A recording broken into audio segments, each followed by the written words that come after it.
What's next? Whatever it is, it's coming at us faster every day from every corner of the globe. What's next isn't where it used to be. It's everywhere else, and it's relentless. Some companies think what's next only happens through R&D or acquisitions. For them, what's next might be fatal.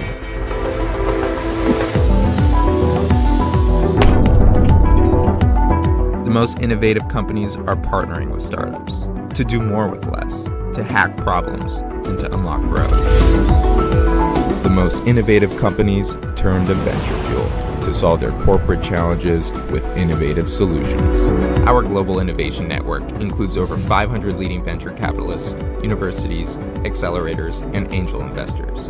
Heck, even our scouts have scouts, which is why at any given time, we have eyes on up to 2 million vetted startups around the world.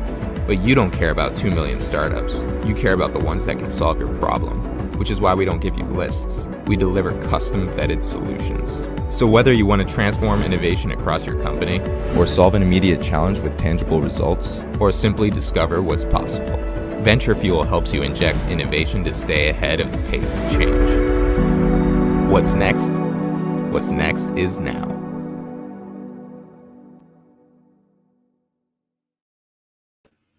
Hey everyone, thanks so much for joining us. I'm Fred Schonenberg. I'm the founder of Venture Fuel, and we've got a really amazing lineup today for you focused on sustainability. We've got some great speakers. I'm just going to share a screen here and we'll get right into it pretty quickly. Here we go. So I launched the company in 2014, and the idea behind it was, how do we help large organizations, whether that is startups, whether that is corporations, whether that is government groups, how do we help them innovate faster? And what we realized was collaborations with startups was sort of the secret sauce to help them kind of start on third base, move forward, and solve very interesting challenges. There's no challenge that is more top of mind for us as individuals, but also for large organizations than sustainability and the sort of challenges of the climate change that are happening. So we wanted to focus today's session on that and bring in a couple different experts. We always like to bring in a VC, a large corporation, and a startup in the space to kind of give you different perspectives.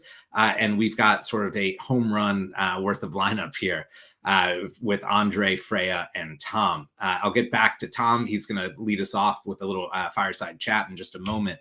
But just to give you an idea of where Venture Fuel came from and why we think we can be really helpful to your organization is, as innovation has continued to accelerate, we all are being asked to do more with less. We need to focus on our core, but what's happening in adjacent or emerging markets becomes more important to our business and gives us an opportunity to compete. So most people, when they hear startups, their mind goes to two different directions, either too small to be significant or to pay attention to, or, oh my gosh, disruptors, right, that are coming to take our lunch. We believe there's a really interesting opportunity between those two, which is for collaboration. Startups that want to work with large organizations, whether that be government or corporations, to drive meaningful impact, which of course speaks directly to what we're doing today. Since we've launched Venture Fuel, we've gotten to work with lots of very interesting companies, from the Dick's Sporting Goods and Coca-Colas of the world to organizations like the state of California and New York. So we're looking across all different verticals, and we're able to get our clients. We have an 80% repeat customer base because we build our programs to deliver results for them. We have three core products: our diagnostic, how to understand corporate innovation and external innovation and working with external partners; pilot excellence, how do you run lots of tests, small tests, to see what is working and then scale that; and then our accelerators, which are custom corporate accelerators that allow large groups to do two things: either co-develop with the startup or make small investments. So enough about us. I will say why we're unique. We start with our client. We reverse engineer everything we do based on the outcomes they're looking for. So it's all about delivering tangible results, which isn't always the case in innovation. And our team does a lot of due diligence to de-risk what's out there. And we're independent. We are industry agnostic. We are focused on your results. So what we thought we'd start with is just an example of a few ventures that might be interesting along this idea of sustainability and climate action. When our clients come to us, they usually come with a business challenge, something specific they're trying to solve. And so we use that lens today to kind of bring a couple examples to you.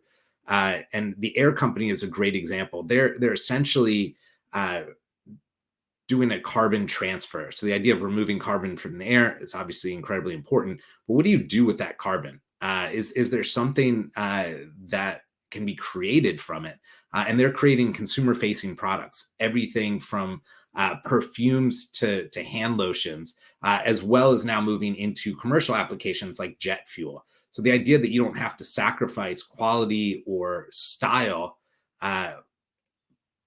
by making the planet better. So a really powerful, interesting opportunity to kind of take what's out there that is in one sense harmful and turn it into something that is very useful and potentially profitable. The second company to look at is Running Tide. Running Tide is actually taking carbon and putting it, as they put it, where it belongs, back into the ocean, where it actually can help the ecosystem below the water grow and capture more carbon. So again, sort of taking an interesting idea and looking for new solutions for it. And obviously this is very impactful for anybody in the sort of aquatics world, or we'll talk with Tom in a minute about all proteins for seafood. There's a lot happening under the water that is really interesting. Nth cycle. A lot of us have thought, okay, electric vehicles, solar panels, but that is actually to mine the materials needed for that is incredibly taxing on the environment and costly. Nth cycle is actually looking at taking recycled and discarded electronics and using those materials to build the future sort of electric vehicles. So again, a very creative solution with existing challenges and looking for new ways to solve those problems.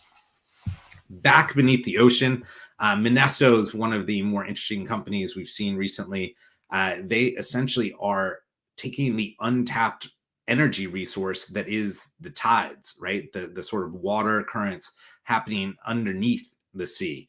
And this product goes down beneath and is taking those sort of ocean currents and converting that to energy.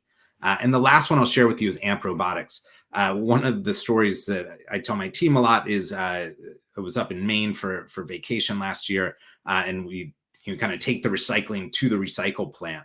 And I had a huge bag of all the recycling. I was very proud that we were recycling all these things. And there was a conveyor belt, and a guy sat there and basically said, nope, can't recycle that. Nope, nope, nope, nope, nope, on things that I always have recycled at our home. And essentially realized that day how few things are actually being recycled that we put in our bags and think they are. AMP is basically taking AI to attack this problem, where it is using computer vision and other sort of artificial intelligence to help sort the trash that goes through the recycling, to identify things that are recyclable and help make that process more streamlined, more profitable, and get more products recycled and out of landfills. So I just came at you very fast and furious. I apologize for sort of the dump of information there, but we will put this on our landing page afterwards. And now I'm very excited to welcome Tom to the stage. So I met Tom years ago when he was over at, Tyson Ventures. He is now the Chief Investment Officer at Big Idea Ventures. That is a venture firm on a mission to support the world's best entrepreneurs, scientists, and engineers. You may have heard of them in their first fund, they are a global leader in early stage alternative protein and food tech via their $50 million new protein fund. They're looking at investments in plant-based, cell-based, and fermentation-enabled foods, ingredients, and technologies. And Tom will talk also about some of the other funds that they are launching. And again, I mentioned I met Tom when he was the founding partner and the chief financial officer at Tyson Ventures. So he's seen this both from the VC side, the CVC side, and sort of at a large corporate. So Tom, welcome to the stage. Thank you so much for joining us. Thank you, Fred. Thanks for having me. So you've been investing in and disrupting the food business for some time here. Things like Beyond Meat when you were at Tyson, and then on so many early stage alt proteins, Big Idea Ventures. Why is this space so interesting to you personally, and why is it so important? Yeah, absolutely. So when we think about ways to be impactful as investors, we look for sectors to deploy capital into that will have the broadest and deepest impact. Some folks think about going a mile wide and an inch deep. Some people want to go, an inch wide and a mile deep. We want to go 100 miles wide and 1,000 miles deep and make as significant an impact as possible. So then you start to look at industries with which consumers interact on a daily basis, and if possible, multiple times a day. And food fits that criteria exactly. People interact with food on a daily basis. Of course, there are parts of the world where people don't interact with food as much as they should. Unfortunately, we're trying to do stuff around that as well. But when you think about an industry that is tagged with causing 37% of the global greenhouse gas emissions every year, food's a pretty darn good place to start about making an impact. And as a member of the race, as a father, as someone who wants to leave something a little bit better, what better way to do that than through the food industry? I love it. And one of the things I thought was really interesting as I was doing some research is you all are one of the most active investors in the alternative seafood space, which is a space that doesn't get quite the same amount of press as meat. Can you talk about maybe what you see there that's exciting or what's of interest in that space for you all? Yeah, absolutely. So when we think about global impact, sometimes U.S. investors tend to be a little narrow-minded in terms of areas of focus. We invest in the things we know. That's the easiest deal to diligence. People are familiar with burger patties here in the U.S. and sausages and chicken nuggets, right? It's a staple of our diet.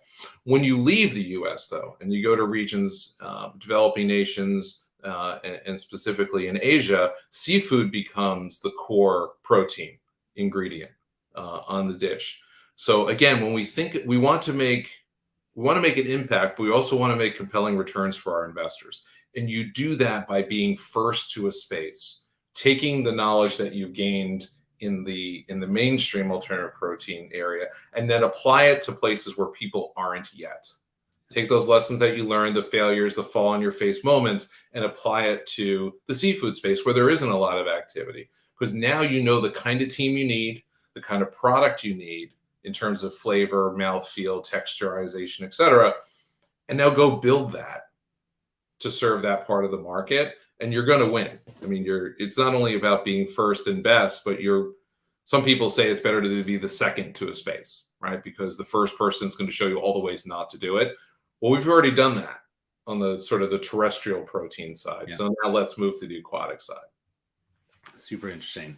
Can you share more about, and I know we were chatting before we started, but on the Generation Food Rural Partner Fund, I just think it's so interesting that you all are not only thinking about tapping into universities and their labs, but also keeping the founders in the rural communities. And you mentioned the USDA, so I don't know if you'd like to talk a little bit about that. Yeah, I'd love to. So our new protein, we'll start with New Protein Fund because that's really informs a lot of what we do at the firm. We have over 80 portfolio companies in that fund. The majority of those are accelerator seed stage companies based on new and emerging technologies. And part of our learning, our way to sort of sharpen the point of our spear all the time, is talking with founders and where are these technologies coming out of? Are you coming out of corporate R&D facility teams? Are you coming out of universities? And what we kept hearing, Fred, was universities were a great source of new technologies. And it's sort of one of those things that you have a dumb moment, like, well, of course they are. They're focused on new research all the time. But what we learned when we started talking to the tech transfer folks and the PIs, the principal investigators, those are the researchers who are leading their efforts in the lab, is there was a gap. There was a gap between creating a product that was usable and an actual commercialization of that product into a business, right? It's one thing to create a solution. It's quite another to create an organization around that solution that allows you to actually go out and market it and sell it, package it, service it efficiently and profitably. So we said, well, heck, we're pretty good at that with our accelerator model. It's a model that we did at Tyson with a company called Future Meat Technologies, which came out of research from Hebrew University. Tyson Ventures was part of the founding equity round of that business, and they're now going to be a unicorn any day. They're raising a massive Series B at a really amazing valuation. Really incredible what they're doing. Same story with Memphis Meats, another one of our Tyson portfolio companies. So we said, well, if we can do it in Israel, why isn't this the model du jour here in the US? And what we really learned was the Israeli government is a strong supporter of innovation through the Israeli Innovation Authority, and they invest a lot of capital into those startups. And there is a mindset of IP commercialization at the university level. Professors are compensated based on commercialization of IP. It was part of their culture. So we said, well, let's take that. We can bring capital. We can bring business talent. Let's partner up with the universities that have amazing research in areas of food, protein, and agriculture. And let's build some really amazing businesses. And the rural aspect comes in, where rural America has fed our country for generations, has fed the world for generations, and will continue to do so.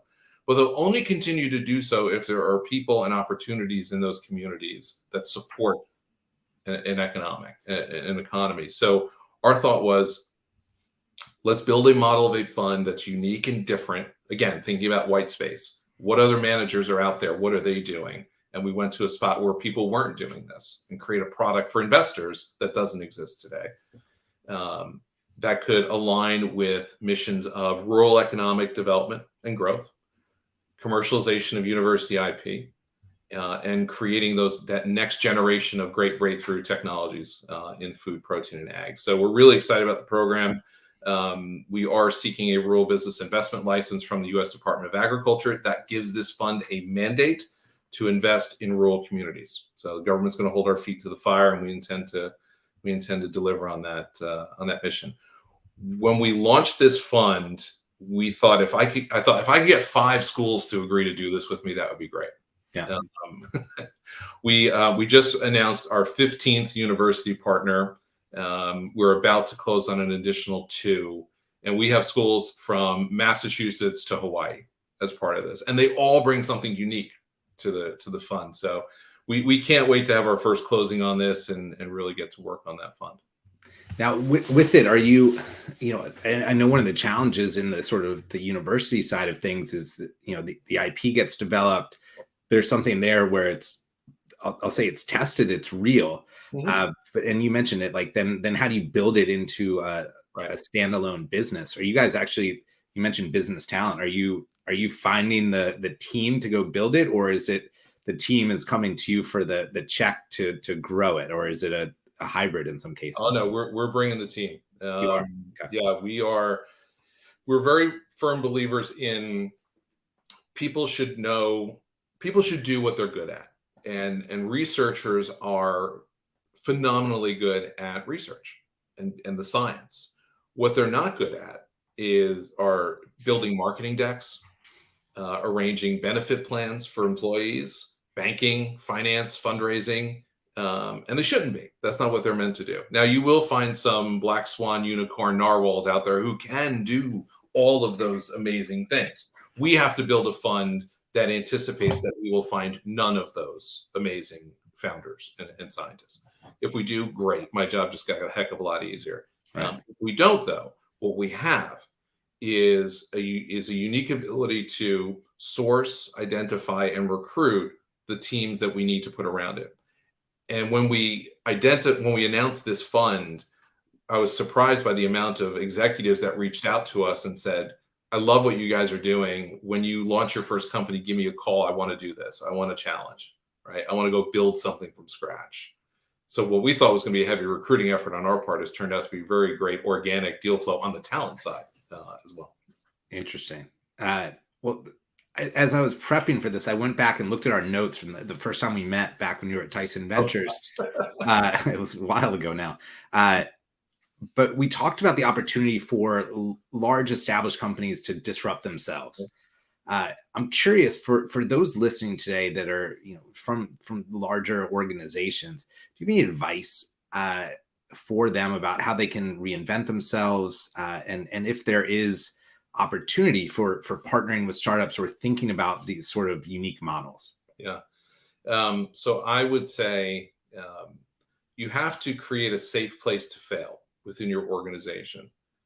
You have to be disruptive. You have to be you have to be internally disruptive, which is what I did at Tyson, and you have to be open to external disruption through partnership and innovation, and not innovation theater, which is just doing it for the sake of doing it, right? Changing out the flavor of a cheese slice on a sandwich is not innovation.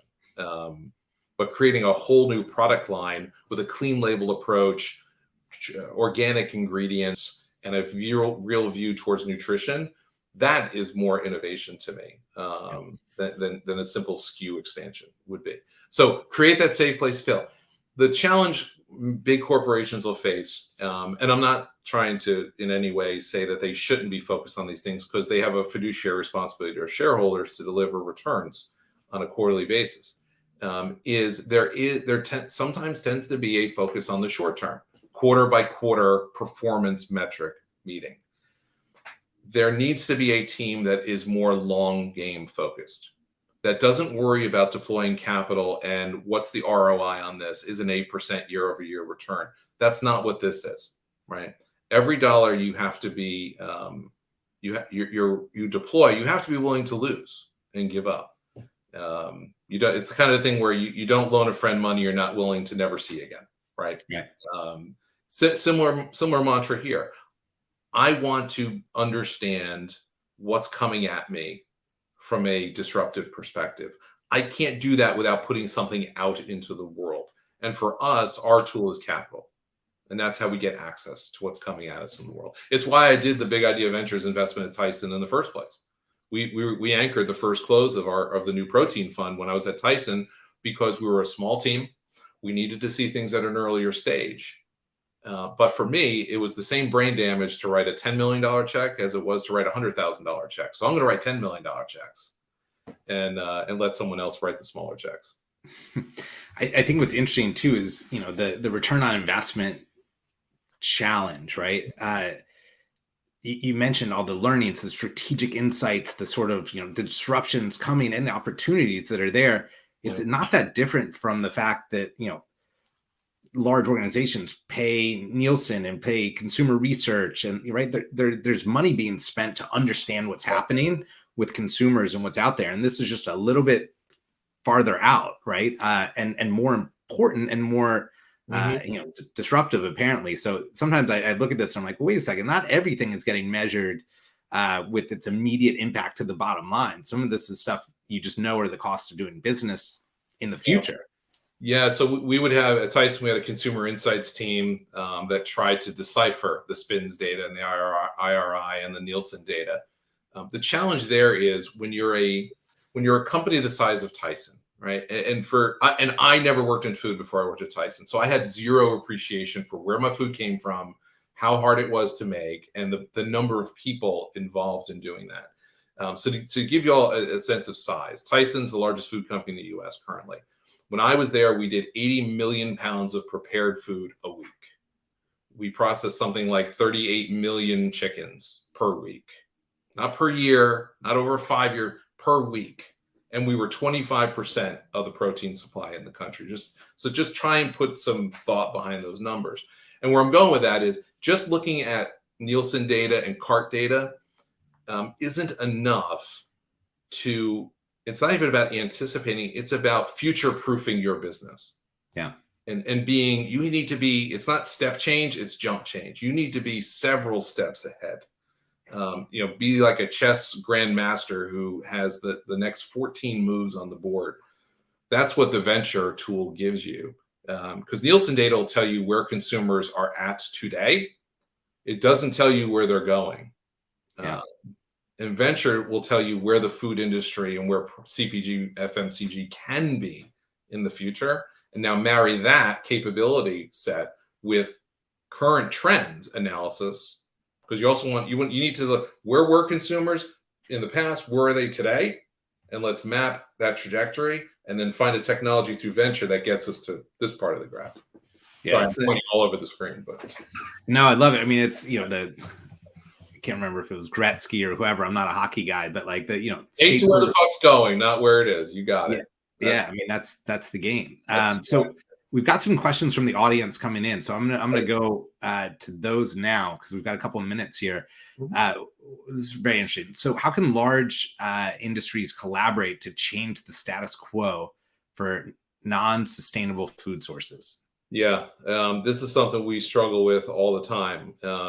Again, when you're talking about new products that come out of research, research is about can we do it, not can we do it cost effectively or sustainably.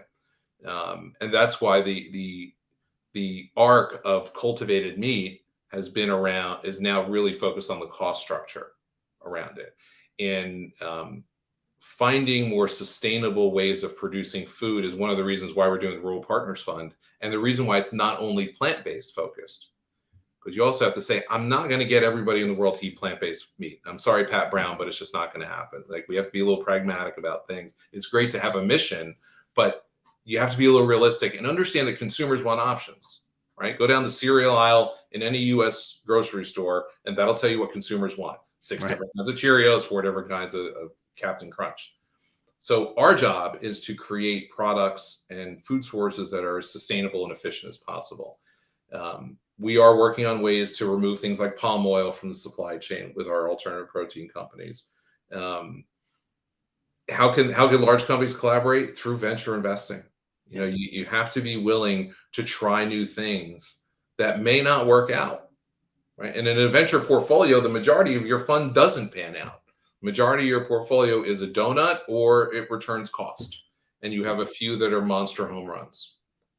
We need to look for more of the monster home runs around the sustainability side of food production.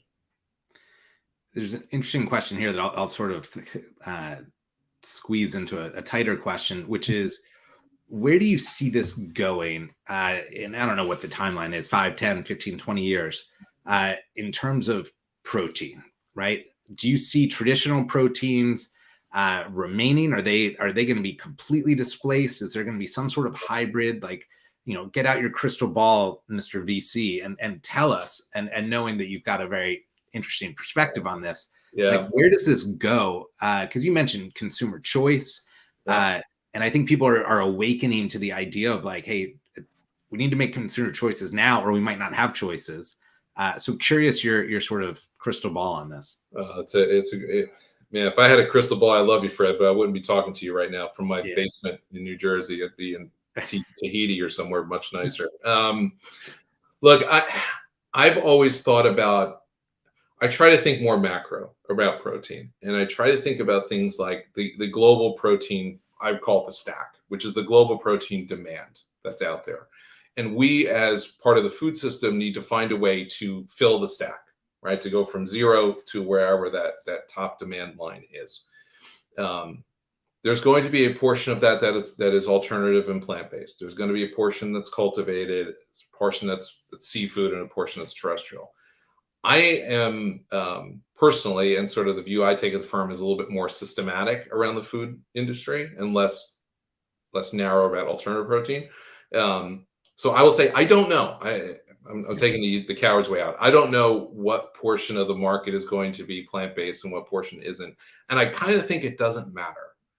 What we've seen is that consumers want the optionality. They want for whatever reason it might be. In Europe, it's sustainability and animal welfare. In the US, it's health and wellness. In Asia, it's food security, food independence. You think about a country like Singapore, imports 97% of its food. Wow. The state of Hawaii imports 90% of its food. Creating de novo, innovative, sustainable, efficient ways of producing food that's smaller in footprint, requires less of a supply chain or reliance on transportation systems, and can be plopped into regions that don't have the infrastructure to support a traditional protein production cycle is going to be, for me, that's the holy grail. Is the solution to find. So to a bit, I don't care how much it could be 12%, it could be 20%. I want to make food for people. I want to invest in companies that are going to make better food for everybody. People tell you it's going to be 20%. They're making that up. They don't know. Right. Of course. Sounds good. It's a good press release. It's great marketing. Yeah. Get Barclays, get a press release out, and BCG gets a report out. That's great. But so one of the things no one's talking about, Fred, is who's going to make all this food, right? There's not enough capacity today to manufacture all the plant-based protein we would need to replace animal protein. So don't talk to me about what it's going to be. Talk to me how you're going to get there. What's your plan? This is an awesome question. Is there an area of sustainability tech or early stage companies that you avoid as an investor, and why? Insects freak me out. No, there's really, honestly, there's nowhere we won't look at. We look at things from valorizing. I mean, you were talking about the recycling problem before. Less than 9% of what gets collected in the U.S. actually gets recycled. That's so and crazy. It's insane. And it's not that, like, take your Starbucks cup, iconic, right? Everybody has a Starbucks cup. I had one yesterday in the city. That's not recyclable, that cup. Think about that. It's made from recycled material, but the cup itself is not, because they apply a monofilm plastic to create an osmotic barrier to protect your hand and make sure the paper cup doesn't disintegrate from the heat in the liquid. Recycling can't separate the plastic from the paper, so that gets landfilled. A cup can't be recycled. So what we don't need to reinvent the wheel around recycling technology. What we need to look at is material science, and how do we create products that are, is it a nanoglass paper combination that can be separated through centrifugation? Yeah. Those things are really interesting. So we look at that stuff. We look at shelf life preservation, antimicrobials, replacements for cold chain necessity, right? Alternative protein products, you can't use sodium nitrite to as an antimicrobial. There's not enough iron to activate the sodium nitrite. So you have to use frozen supply chain. Very expensive. 8 pounds of ice to ship a pound of protein, right? And weight is fuel and fuel is cost. And now you have no cost parity in the supply chain around the product. So there's really no area, Fred, that we won't look at. There might be some regions that we don't do deals in because we don't have good visibility or good networks in country. But we pretty much look at about 1,200 deals a year, and they're very, very varied. Is there, the flip of this question, is there one area or technology or individual startup that you are most excited about? Like if we sat next to each other at a dinner party and I was like, what's the best one you've ever invested in? Not that I would ask that, nor could you play favorites with the children. Just curious if there's an area, right, that is something that you guys, or that you personally get really excited about. Two companies that I love, and I haven't invested in either of them, no, not for a lack of trying. One is a company called Footprint out of Arizona. They do fiber-based packaging for the food industry. And they have a unique biochemical application that does not render the paper-based packaging a forever material. A few brands had trouble with that. They were saying, "Oh, we're using recyclable," but they actually weren't, because the coating you put on there it wasn't very good. So Troy and Yoke, the work they do at Footprint is incredible. A lot of your big legacy brands are already customers of theirs. They're going to do some amazing things. And there's a company out of Canada called Poca, which was founded by the grandson of a bakery founder. And it's creating a content platform for manufacturing. So think distributed manufacturing, think Tyson, 143 facilities in the US, 55 different languages spoken across the entire organization. How do you get a deboning machine operator in Georgia to share their fix for their machine with a similar machine operator on the Berry Street plant in Springdale, Arkansas? It's almost impossible to do unless you have an interconnected network of knowledge management and sharing. Really, really incredible what these guys do in creating video content, allowing operators to supply solutions, partnering with OEMs to get their ideas out there. So really excited about those two. I love them both. I love the disparity, how different they are. It shows how wide you guys are looking. Tom, thank you, first off, for all that you're doing to spark and inspire change. And secondly, for making the time to talk with us today. Of course, my pleasure. Thank you. And I'm going to turn it over now to Vanessa, who's going to take us from here. Thanks, Fred. Hi, everyone. Thanks for taking the time to join us today. I'm very excited to introduce the next part in our agenda, which is sustainability and innovation. Our guests today are Freya Burton, the Chief Sustainability Officer at LanzaTech, and Andre Furey, the Global VP of Sustainability at AB InBev. Freya, Andre, thanks for being here today. Thanks for having us. I'd like to start Andre, I'd like to start with you. And, we talk about sustainability, and actually our team in preparation, months ago, and just talking about the space and climate tech and climate change and climate action. People throw around a lot of words, right? And you work in a very particular area, and you lead a particular area of sustainability at AB InBev. Can you which by the way, for folks who don't know, AB InBev, it's the world's largest brewer and the owner of some of the most beloved beer brands in the world, from Budweiser to Corona to Stella Artois. Can you talk about the work that you do in your particular area of expertise in water stewardship and why it matters to an organization like AB InBev? Hi, Vanessa. Great joining you and Freya for this discussion. Now, sustainability is key for a brewing company. You need the quality of water to make good quality beers. You need excellent ingredients from the field in order to make the beer. And you end up with challenges downstream in terms of packaging if you don't follow a sustainable approach. And clearly trying to do all of this in a context of climate change. These are all critical things that are imperative for the business and for other stakeholders. So we have to deal with the legacies from the past, we have to deal with the issues from today, and also look forward to the opportunities and the challenges coming down the road. So sustainability is key for us. And increasingly we realize that innovation is such an important part of that. As part of our culture, we deliberately set sustainability goals. We have a set of 2025 goals, which we don't know all the answers. We very much stretch ourselves. So we're serious about those goals, and we're very determined to get to those in terms of water use or agriculture, etc., but not always knowing how to get there. So that's really important for us. So to demonstrate it in water that you asked, we're probably the first company to set a goal in terms of measurably improving water quality and availability in the high-risk areas where we operate. We didn't quite know how we were going to do it, and we're still working that out. But it really forced us to not just say, hey, we are partnering, we are supporting really good projects. We had to find ways of engaging with others, with local stakeholders, and in each unique location, finding ways of saying, so if water quality is the issue here, what are the types of solutions that would work? So whether that would be reforestation, or other nature-based solutions, or better irrigation systems for the farmers, or even regenerative agriculture practices, not necessarily in our own supply chain. So we have a lot of experience in doing that with barley farmers, etc. But increasingly we find if we're concerned about a location and water risk in that area, that we need to invest in other farmers and their capabilities, because they are the ones using the water.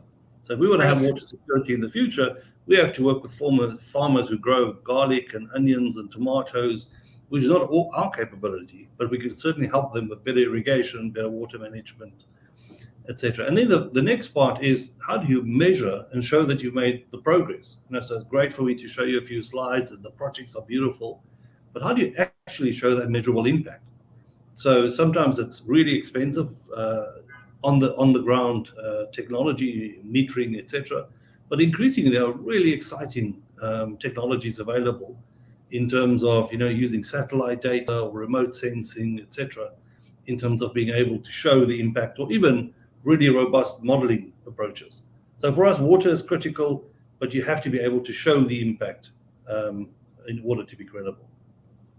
And it's an interesting, and some of the research for today finding that while many organizations have made carbon commitments, and there's actually a significant trend in terms of understanding the role of water and the need to also consider water stewardship within their ESG commitments.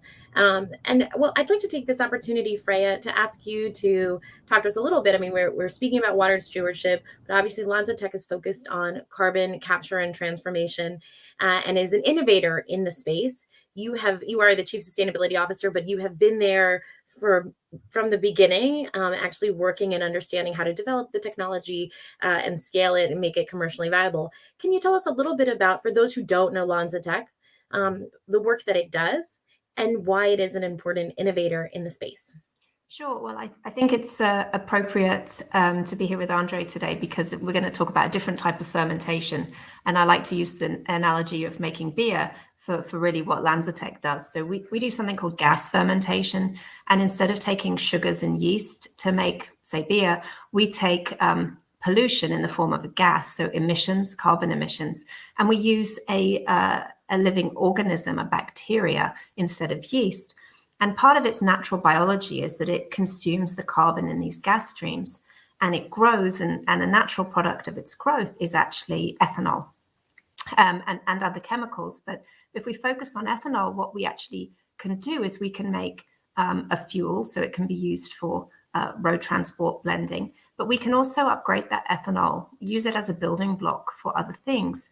And so we've developed a secondary process to convert that ethanol into a sustainable aviation fuel, but also working with partners to take that ethanol and use it to make things like ethylene, polyethylene, making PET. So converting that ethylene into the building blocks or the ingredients for PET, monoethylene glycol, one of them. And we can make other chemicals directly. And so what this means is you can take those emissions and then you can then use them to make things like textiles, packaging, surfactants and things like laundry detergent, dish soap, hand soap, these types of things, which today all come from virgin fossil resources. And so this idea of carbon transformation is taking pollution and really making products through this nature-based solution, this gas fermentation. And the inputs can be emissions from flue stacks, emissions from corn processing plants, so CO2 from these plants. It can be from MSW. So we heard in the previous session about the challenges in recycling things like cups when it's mixed materials. Well, you can actually superheat mixed waste streams to turn it into a gas that then our bacteria will eat and turn back into products. So really we're showing the world that you can have this very flexible range of carbon inputs to make a range of products at the end and keep virgin fossil in the ground. Now, that technology is extraordinarily impactful, but it requires partnership with industry for its application. So Freya, I want to come back to you on that question, but Andre, we're sitting here, we have AB InBev here as this, global manufacturer, world's largest brewer, and we have LanzaTech, who are inventing this technology to capture carbon and transform it into consumer goods. The question becomes, how do partners like these find one another? So at AB InBev, how do you find partners in the space that are going to help you implement innovation to achieve those goals and begin to go from commitment to action plan and result? Yeah, I think for partners, it's useful to understand how does a company operate and how we approach this type of innovation. Traditionally, we had an approach that I would call scale from the bottom up. So you typically find if a local brewery in Chile decides, oh, here's a really interesting way of doing cleaning in place. We have a much better solution. They would share that locally, the next brewery to them, eventually in the region. If that's really effective, it'll go across the whole zone, maybe Latin America, and eventually it'll bubble up to the top and someone will say, that's a great idea, why don't we do it everywhere?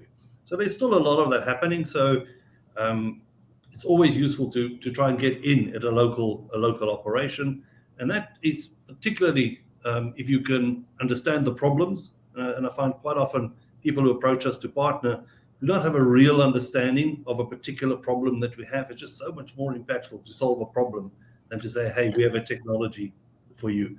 But we've clearly seen that this is not always the most efficient way of driving innovation. So we've become a lot better at internal benchmarking. So because that brewery in Chile that I mentioned may not be typical, but there might be a brewery in Nigeria that has the same type of technology, it's the same age, and it's a very typical solution, so that you benchmark across technologies, processes, etc., and very quickly and online can realize there's someone else in the group who's already solved this, was a really bright idea, and how do we scale it? And then finally, we launched the 100 Plus Accelerator a few years ago as AB InBev to deliberately help close the gaps that I mentioned earlier. We know that we set bold ambitions, we don't have all the answers, so how do we find these solutions?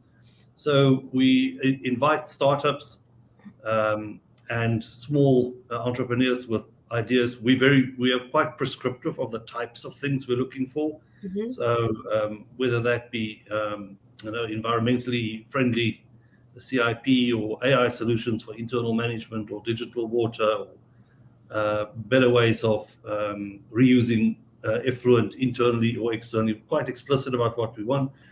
People apply, we go through that, we select a number to join us on the accelerator process, and we help expose them to venture capitalists, to funders, etc. But we regard success as if they get a contract with us. Mhm. So we're not looking for bright ideas that are really interesting. We're looking for solutions. And last year, Coca-Cola, Unilever, and Colgate-Palmolive joined the accelerator. So now it's all 4 companies together.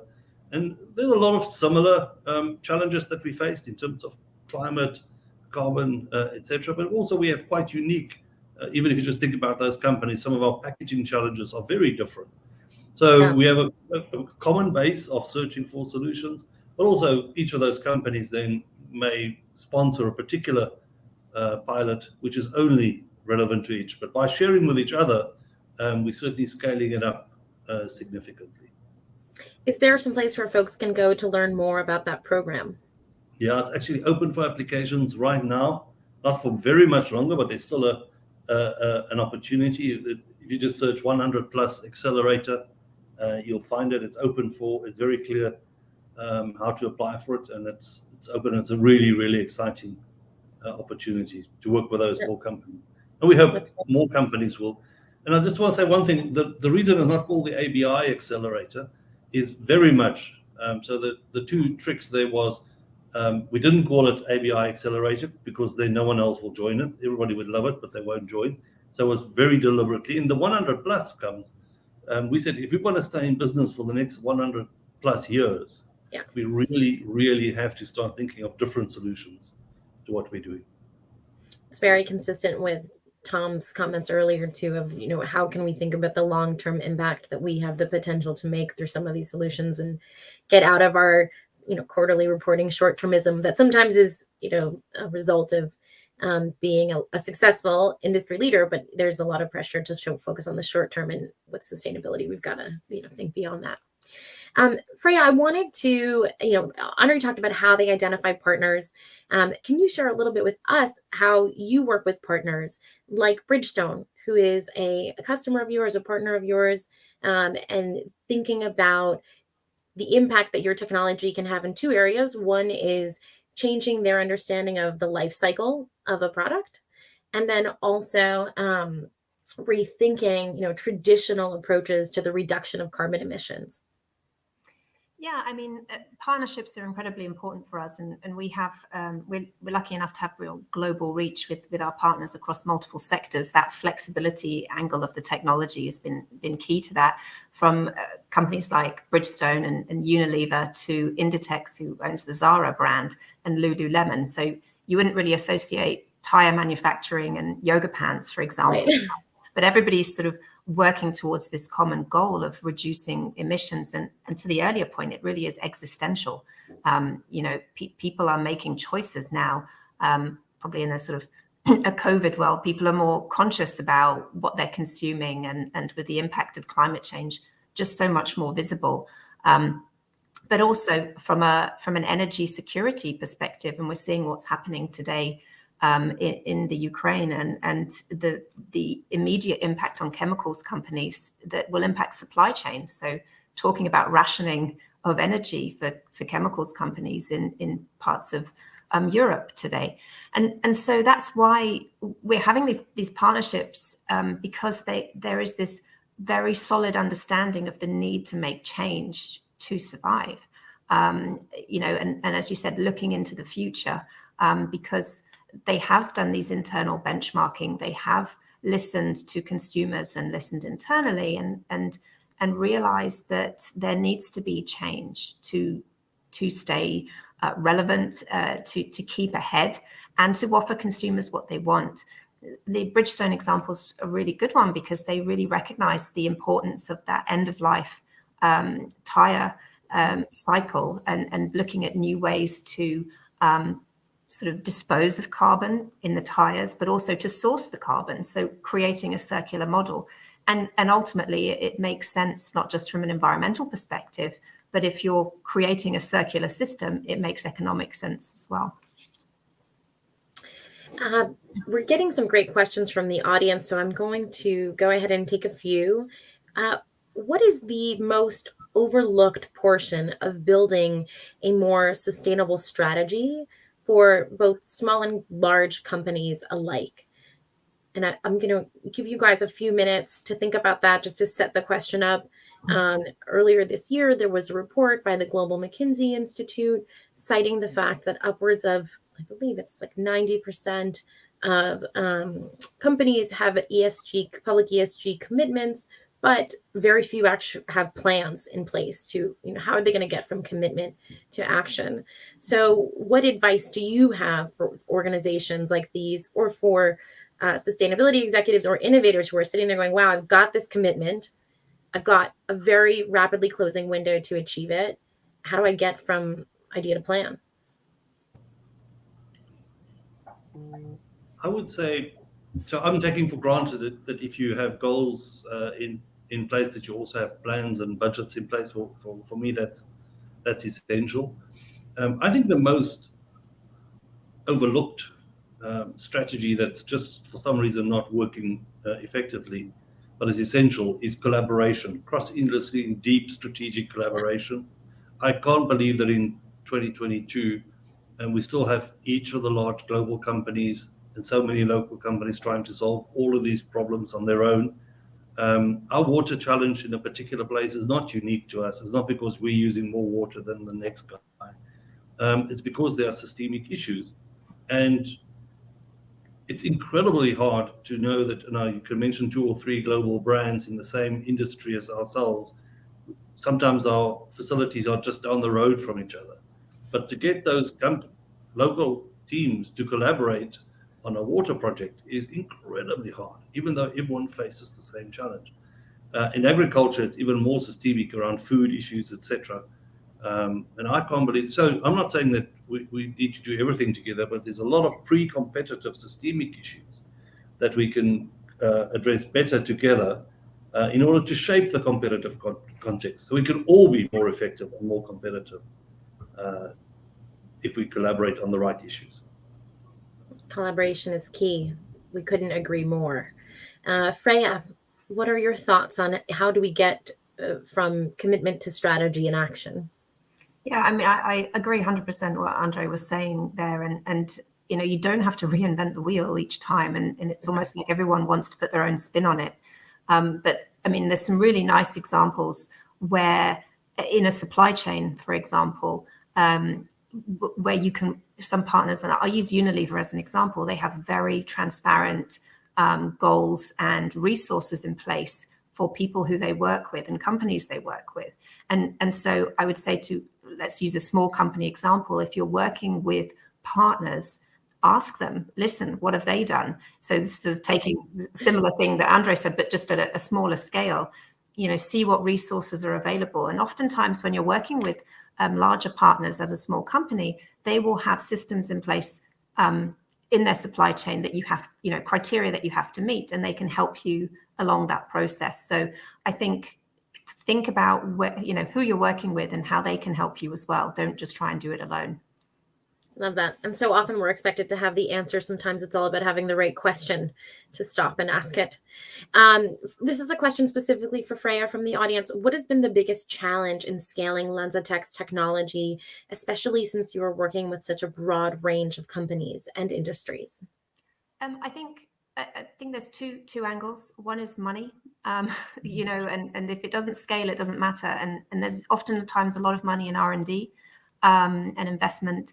But crossing that, I suppose, Grand Canyon of death rather than the Valley of Death it needs funding. It's a first of a kind technologies, oftentimes have a lot of risk attached to them. So there's insurance costs, there's the investment to build. So financing is a challenge. We've been doing this for over 15 years. We now have 2 commercial plants, but this wasn't an easy path.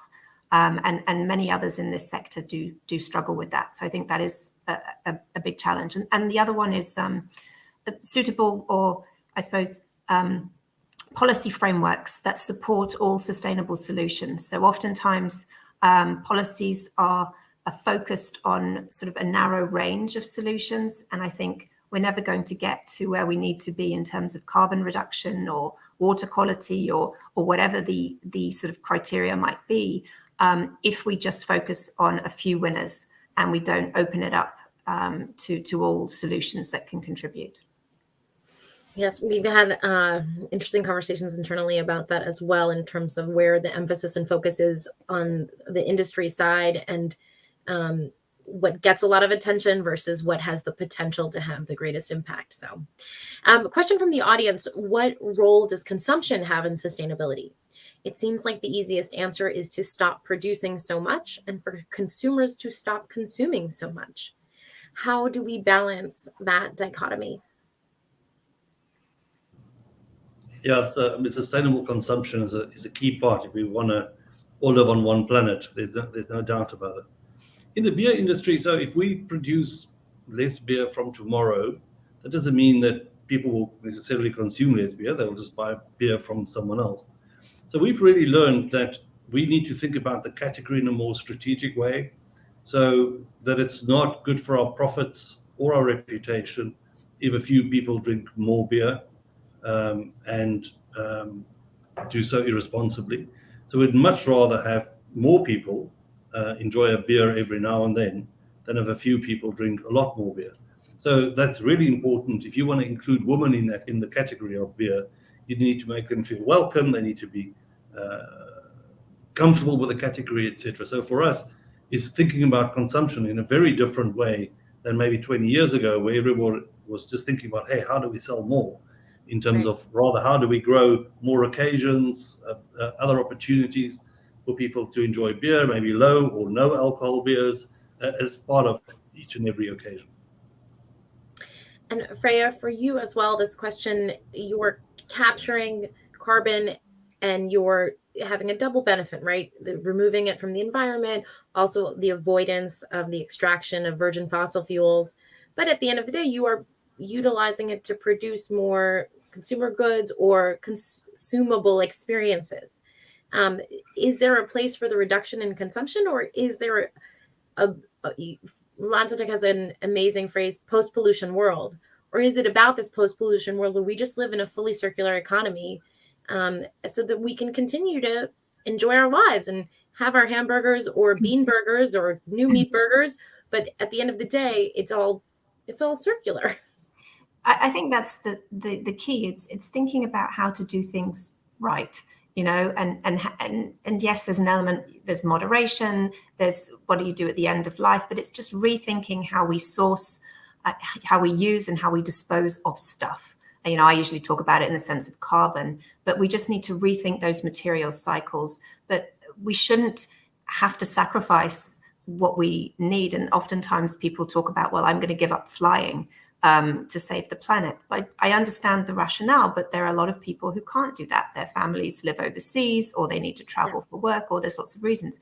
So how do we just rethink the patterns, rethink the industries that we depend on and oftentimes we forget that in the sense of carbon, we are covered in carbon. It's not just about stopping flying and not having plastic. It's in all areas of our lives. So we just need to rethink how we're using it today. That's a fascinating answer, and it is a fantastic way to close our session, because unfortunately we are out of time. Thank you both for your time today. Thanks to everyone who joined us for What's Next Now, Sustainability and Innovator's Guide to Climate Change. We hope that you found the session inspiring and informative, and please check back for more resources. And if you're on Philo, explore the page to learn more about the innovators working in sustainability and how they are acting to disrupt climate change. Thanks, everyone. Thank you.